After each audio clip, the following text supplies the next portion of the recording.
Bienvenue dans cette formation sur la gestion du temps. On va voir dans tous ces chapitres comment arriver à faire les choses importantes, sachant qu'au XXIe siècle, eh bien, c'est plutôt les choses urgentes qui passent devant et on n'arrive plus à faire certaines choses très importantes qui passent toujours derrière. Alors on va avoir plusieurs chapitres. Aujourd'hui, on va voir comment trouver du temps pour les choses importantes. Le deuxième chapitre sera sur la façon de suivre les tâches sans se noyer dans un grand nombre de tâches pour arriver directement à l'essentiel, à l'efficience, puisque la différence entre efficience et efficacité, c'est que l'efficience, on fait les bonnes choses, alors que l'efficacité, on fait plein de choses. Troisièmement, eh bien, on parlera de commencer une tâche et ça, c'est pas toujours très facile. Hein, donc, on va avoir des petites astuces. On va utiliser notre cerveau et les connaissances de notre cerveau pour pouvoir arriver à mieux démarrer une tâche et également aller jusqu'au bout de la tâche.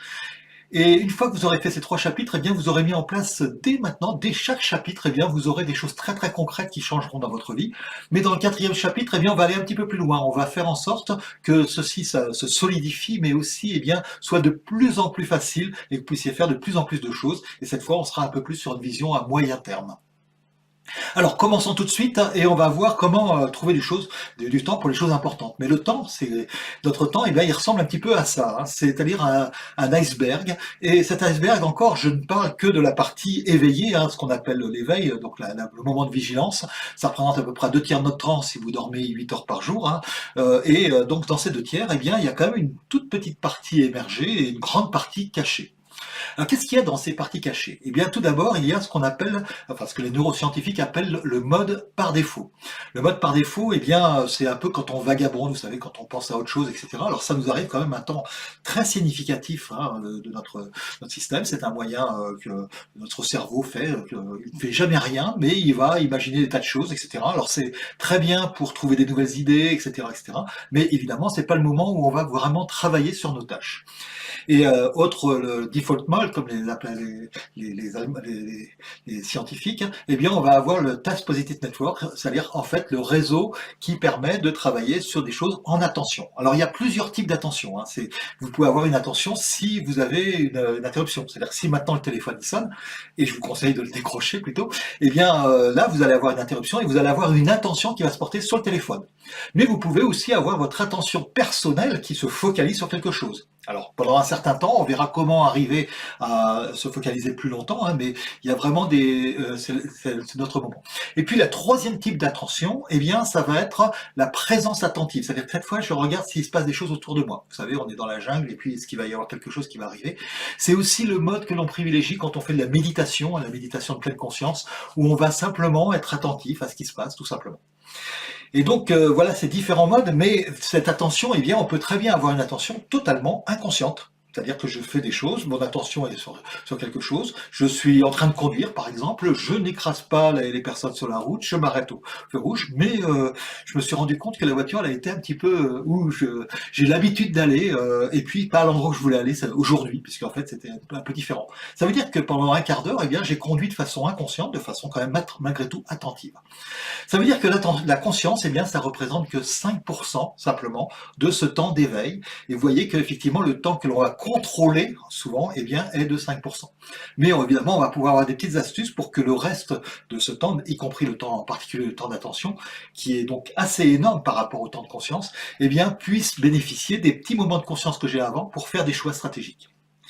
Alors, ça veut dire quoi? Ça veut dire que si vous prenez 1 heure par semaine, par exemple, pour préparer quelque chose, parce que vous voulez suivre cette formation, alors vous aurez besoin de moins d'1 heure d'ailleurs pour chaque chapitre, hein, mais c'est toujours 1% pris sur le temps de veille. Donc vous voyez que c'est pas grand-chose, c'est 1% on va faire simplement autre chose, mais ça va être totalement invisible, c'est-à-dire ça va pas vous empêcher de faire les choses habituelles, de vous occuper de vos amis, de votre famille, d'avoir votre temps de transport habituel si malheureusement vous en avez beaucoup, etc., etc. Donc vous allez devoir, eh bien, vous allez simplement prendre 1% de façon presque invisible, mais ce 1%, eh bien, va tout changer puisque vous voyez que vous repassez si vous avez 5% de conscience où vous faites vraiment les choses, eh bien, on va avoir 1% de plus, par exemple, tout simplement, on va avoir donc 6%, et ça représente beaucoup.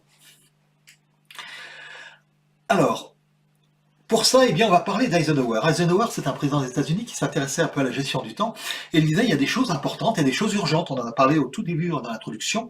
Et donc, s'il y a des choses urgentes, il y a des choses non urgentes et des choses importantes, il y a des choses non importantes. Et donc, il y a une matrice de 4 possibilités.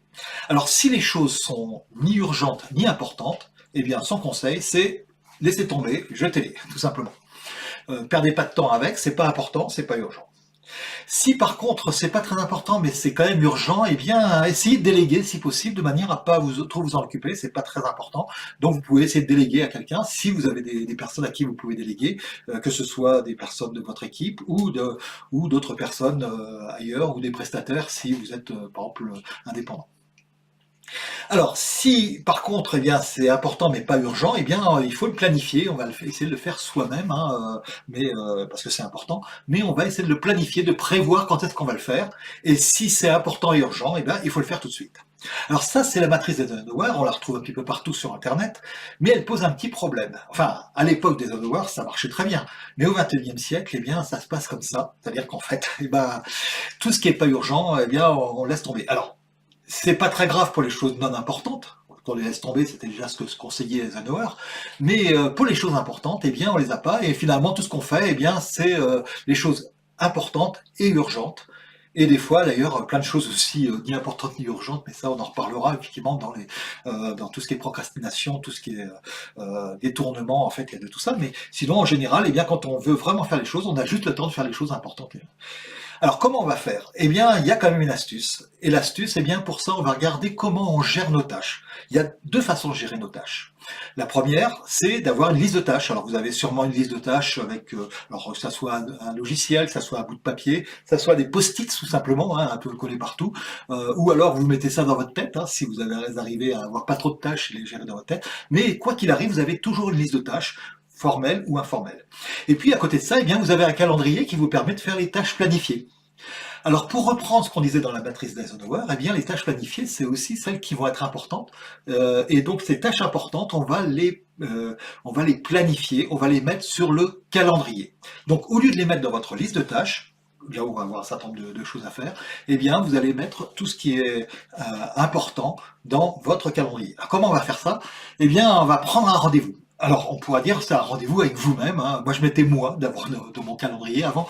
Alors, ça pose un petit problème parce que le problème, c'est que le seul rendez-vous qu'on respecte pas, si vous avez des rendez-vous, en général, vous les respectez, eh bien, c'est les rendez-vous avec soi-même. Parce qu'on se dit, oui, non, mais c'est pas grave, ça passera demain, ça passe après les autres, etc. Et puis donc, demain, ça veut dire jamais en général.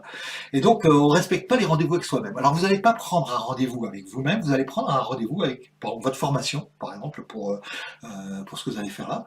Et puis, vous allez prendre un rendez-vous avec votre projet, ou même encore mieux, avec votre responsable ou la personne à qui vous dédiez ce projet, parce que vous devez rendre un rapport pour votre manager, par exemple, eh bien, c'est un rendez-vous pour le projet manager. Et même si le manager n'est pas là, eh bien, malgré tout, ça a un impact pour votre manager, même s'il n'est pas là, puisque si vous le faites, eh bien, il l'aura. Si vous le faites pas, il l'aura pas. Ou alors, il l'aura beaucoup plus tard, et encore, quand ça deviendra vraiment très très urgent. Alors, qu'est-ce qui se passe s'il y a un imprévu? Ça peut arriver, hein, vous avez effectivement quelque chose d'urgent qui arrive, vous avez une réunion qu'on vous colle en plus, vous avez quelqu'un à recevoir, bref, un coup de fil vraiment important à passer, et puis c'est pas un prétexte, hein, c'est vraiment quelque chose de vraiment important, et ben c'est pas très grave, puisque en fait on va simplement décaler notre rendez-vous. Si on a un rendez-vous ensemble, et puis que vous avez vraiment un imprévu qui vous empêche d'avoir ce rendez-vous avec moi, vous n'allez pas l'annuler, vous allez simplement me contacter pour le déplacer. Et bien vous allez faire la même chose avec votre rendez-vous où il y aura que vous, mais potentiellement les personnes à qui vous destinez le travail que vous allez faire, et vous allez simplement le décaler, tout simplement. Donc pas de problème s'il y a un imprévu, vous pouvez le décaler. Et alors, si vraiment vous le ratez une fois, eh ben la bonne technique, la bonne chose, la bonne nouvelle, c'est que c'est pas si grave que ça. Ça marche si le système, une fois, de temps en temps, ça peut arriver, vous ratez votre rendez-vous sur votre projet. Alors, la seule chose, c'est essayer de vous fixer comme règle de ne pas rater une deuxième fois. C'est-à-dire que si vous ratez une première fois, mettez vraiment beaucoup d'attention pour que cette fois, la prochaine fois, ça marche quand même. Parce que si on rate 2 fois, 3 fois, etc., alors là, par contre, on risque vraiment d'arrêter effectivement nos rendez-vous. Mais si vous ratez une fois, Ben, c'est pas très grave, hein, vous embêtez pas, vous inquiétez pas, ne vous dites pas, ne vous flagellez pas, mais simplement, eh bien, voilà, essayez de ne pas rater une deuxième fois, tout simplement, c'est la simple règle. Et alors pour les tâches récurrentes, eh bien vous pouvez prendre rendez-vous toutes les semaines. Alors imaginez que vous ayez un gros dossier et vous devez travailler, alors même peut-être plusieurs fois par semaine, eh bien voilà, vous pouvez caler 1 heure, 2 heures, 3 heures, 4 heures hein, dans la semaine, eh bien vous allez le faire, et puis vous allez le faire sur plusieurs semaines. Alors si vous êtes sur une formation, alors là c'est une formation courte, mais si vous êtes sur une formation plus longue, si vous êtes sur un dossier, ou alors si vous avez des rapports réguliers à faire à votre manager par exemple, eh bien, dans ce cas-là, vous allez prendre des tâches récurrentes, vous allez prendre un rendez-vous récurrent, c'est-à-dire vous allez mettre dans votre calendrier tous les, je sais pas, moi je dis n'importe quoi, mardi à 9 heures, jeudi à 16 heures, ou ce que vous voulez, mais mettez-le au minimum 9 fois, surtout si vous le mettez à la main sur votre calendrier, mais mettez au moins 9 fois. Alors parce que Philippe Lally, dans Psychocybernétique, c'est bien, explique qu'une habitude, ça s'ancre en 66 jours. Alors, c'est pas exactement aussi précis que ça, puisque des fois c'est plus court, c'est plus long, mais c'est une bonne moyenne pour le type d'habitude que l'on veut mettre en place en ce moment même ensemble. Et donc, vous pouvez prendre ça à peu près comme élément. Si vous arrivez 9 semaines, vous allez voir que les 10e, la 11e, tout ça, ça va se faire assez facilement. Et puis, il explique aussi qu'il n'y a pas de changement si on rate une fois, même si on rate des fois 2 fois, mais là, je vous le dis pas trop fort parce que c'est vraiment à bout de 3 fois, ça pose un problème. Donc, essayez surtout de ne pas rater 2 fois. Et si vraiment, une fois dans l'année, ça vous arrive de rater 2 fois, eh bien, vous pourrez arriver à rattraper. Attention, si vous ratez 3 fois, 4 fois, 5 fois, là, par contre, vous avez un problème. Alors, je vais vous proposer aussi une petite méthode supplémentaire, une méthode ultime. Alors celle-là, elle est d'une puissance absolument gigantesque. Pour l'instant, je vous ai demandé de rendre un rendez-vous où vous étiez tout seul et vous travaillez sur un projet pour d'autres personnes, puisque en général, quand on travaille, on prépare quelque chose pour les autres. Alors ça peut être pour le bien de l'humanité, si vous voulez, pour votre équipe, pour produire un document, etc., etc. Mais à chaque fois, eh bien, malgré tout, on est tout seul. Eh bien là, vous n'allez pas être tout seul. On va se grouper en binôme ou en petits groupes, pas forcément d'ailleurs de la même équipe, hein, des personnes avec lesquelles vous avez envie de pratiquer ça et qui ont envie elles-mêmes d'avoir 1 heure par semaine, 2 heures par semaine ou ce que vous voulez pour travailler sur leur dossier. Mais chacun va travailler donc sur son propre dossier, mais vous allez quand même avoir un rendez-vous ensemble. Alors comment ça se passe? Alors ça peut être en visio, hein, ça peut être également en présentiel, hein, c'est comme si vous êtes dans les mêmes bâtiments, mais vous allez simplement vous retrouver, et évidemment comme c'est un rendez-vous avec d'autres, c'est encore plus facile de le tenir, et puis au début, eh bien, vous allez simplement prendre 5 minutes dans l'heure pour dire bonjour, ou 3 minutes même, hein, si vous êtes deux, ça va vite, bonjour, comment ça va, etc., sans y passer trop de temps simplement, et après vous coupez les micros, ou alors vous arrêtez de parler, et vous travaillez chacun sur votre projet. Et à la fin, eh bien, vous prenez 5 minutes pour se dire, ben, à la semaine prochaine, j'espère que tout va bien, etc. Vous pouvez discuter un petit peu si vous voulez, si vous avez un peu le temps. Vous pourrez prendre un café si vous êtes dans le même bâtiment. Mais voilà, vous avez pris 50 minutes. Le simple fait d'avoir démarré avec les 5 minutes où on a un rendez-vous avec les autres fait que, eh bien, on est totalement disponible. Et c'est d'une puissance absolument gigantesque. Tous les gens qui suivent mes formations et qui ont mis en place ce système-là ont réussi à travailler régulièrement, alors que ceux qui le font individuellement, eh bien, des fois y arrivent, mais c'est des fois un petit peu plus difficile. Donc voilà, ça c'est la méthode ultime. Et puis je vous donne peut-être aussi une petite méthode bonus hein, pour des choses qui demandent peu d'attention. Eh bien, l'idée c'est, alors ça peut être écouter un podcast pour apprendre une langue, réciter des objectifs ou des choses comme ça. Eh bien, vous allez les accrocher à quelque chose que vous faites déjà quotidiennement. Alors je vous donne quelques petites astuces que moi j'ai utilisées par exemple. Hein.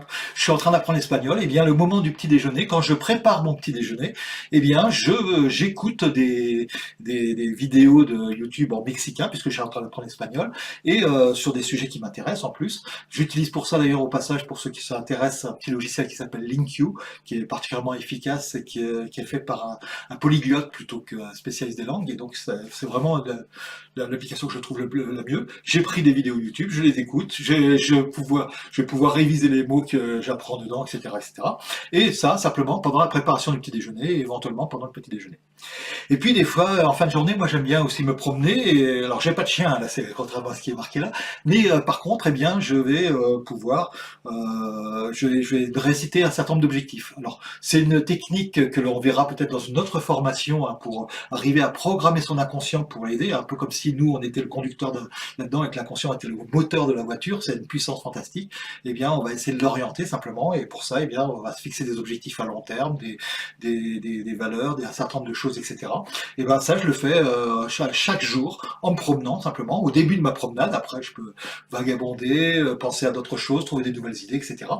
Alors, vous pouvez le faire aussi si vous arrosez vos plantes, hein, vous pouvez le faire en vous brossant les dents, ou alors en prenant votre douche. Alors, évidemment, il faut l'adapter, puisque si jamais c'est quelque chose où vous voulez prendre des notes parce que vous écoutez un podcast, sous la douche, c'est un petit peu plus compliqué, mais voilà, donc trouvez les bonnes choses, mais vous pouvez le faire sur une ou deux choses dans la journée. Alors, ne le faites pas sur toutes vos actions de la journée, parce que ça serait trop, on n'est pas des machines, mais ça vous permet de faire une ou deux choses supplémentaires. Moi, ça m'a permis d'apprendre les langues régulièrement, de pouvoir faire un certain nombre de choses comme ça, aussi d'apprendre des éléments sur la physique, de suivre des formations qui m'intéressent, etc., sur des choses assez courtes et assez simples.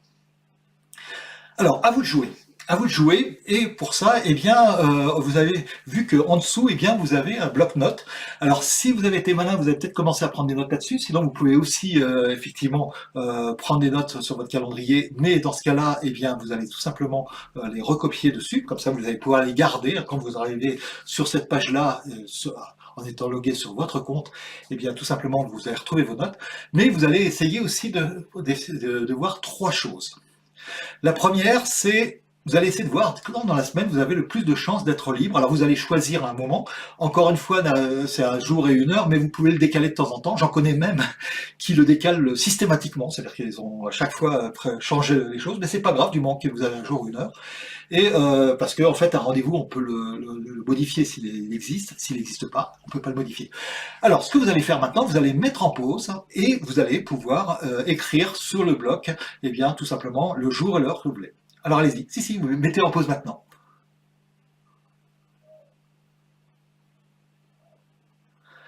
Alors, maintenant que vous avez écrit là-dessus, eh bien, vous allez pouvoir voir qu'est-ce que vous allez prendre comme rendez-vous par semaine. Alors, prenez-en un premier. Alors, ça peut être quelque chose d'assez générique. Par exemple, les rapports pour mon manager, ça peut être un moment de formation, quelque chose comme ça. Si vous n'avez pas quelque chose de générique, vous marquez gros dossier, puis après, vous allez adapter chaque semaine sur quel gros dossier vous voulez travailler. Hein, voilà. Mais si vous pouvez arriver à mettre pour qui vous le prenez, plutôt pas simplement que qu'est-ce que vous voulez faire, alors là, c'est encore plus puissant. Hein, et encore une fois, même s'il n'est pas là, hein, c'est pas très grave si la personne n'est pas là, mais si vous préparez quelque chose pour les autres, si vous vous formez, peut-être que vous formez aussi, si vous formez par exemple sur l'animation de communauté, eh bien c'est pour une communauté que vous faites ça. Si vous faites un rapport pour votre manager, eh bien c'est pour votre manager. Si vous vous formez pour les langues, eh bien vous pouvez marquer, c'est un rendez-vous avec votre visite dans le pays dans quelques temps. Voilà. Et donc vous allez faire ça. Alors mettez en pause, allez-y. Alors, est-ce que vous avez bien marqué les deux? Si vous ne l'avez pas fait, hein, vraiment, c'est très très important parce que ces petites choses-là, c'est tout simple, mais c'est ça qui va complètement changer votre vie, c'est ça qui va tout changer parce que on va utiliser ça. Donc vraiment, mettez en pause maintenant si vous ne l'avez pas fait. Et si vous l'avez fait, eh bien, on va avoir la troisième et dernière chose. Eh bien, maintenant que vous avez un sujet et une date et une heure, eh bien, vous allez le marquer dans votre agenda pendant au moins 6 semaines et si possible même 9 comme on l'a vu. Et rassurez-vous, hein, si vous en ratez un de temps en temps, c'est pas grave. Si vous avez un contretemps, vous pouvez aussi le déplacer à n'importe quel moment, mais vous allez marquer dans votre agenda, qu'il soit papier ou qu'il soit électronique. Et donc, pour terminer ce chapitre, eh bien, vous allez marquer dans votre agenda, clairement, faites-le, vraiment, c'est très important, eh bien, bloquez ce créneau. Et si vous savez déjà qu'une semaine, ça ne marchera pas, eh bien, vous pouvez déjà le décaler hein, pour cette semaine-là, c'est-à-dire vous le mettez à un autre jour, mais vous ne l'annulez pas, tout simplement. Alors, allez-y, mettez en pause.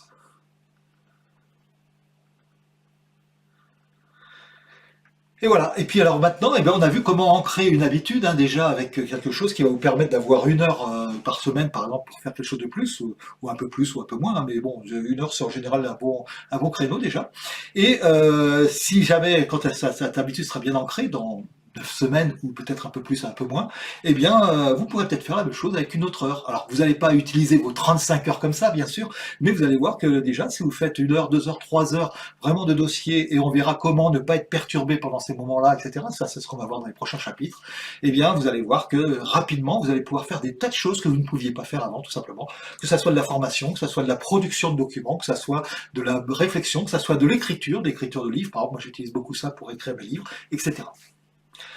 Voilà, on a terminé notre chapitre. On a vu comment trouver du temps pour les choses importantes avec notre calendrier. Et la prochaine fois, eh bien, on parlera de la liste de tâches pour suivre les tâches sans se noyer dans toutes les tâches que l'on a en même temps.